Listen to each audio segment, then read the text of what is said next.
ছোটবেলা থেকে পাখি পালার প্রতি অনেক শখ ছিল, তাই খুব শখ করে 5টা চীনা হাঁসের বাচ্চা কিনেছিলাম। আমি আর আমার আম্মু এতটাই যত্ন করতাম, বলতে গেলে 24 ঘন্টায় ওদের কাছে বসে থাকতাম। বাজার থেকে ওষুধ, খাবার, পানি সব খাওয়াতাম।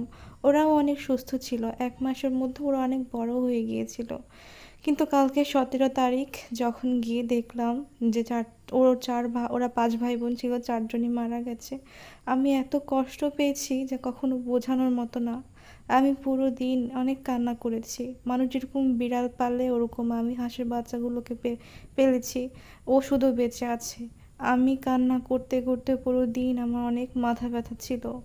আমি ও ও দেখেন, ও আমার কোলের ভিতরে কিভাবে আদর খাচ্ছে। ও আসলে অনেক শোকাহত হয়ে গেছে যে ওর ভাই বোন সবাই মারা গেছে, ওই একমাত্র জীবিত। আল্লাহ সহায়, কিছুই করার ছিল না। আল্লাহর মাল আল্লাহ নিয়ে গেছেন।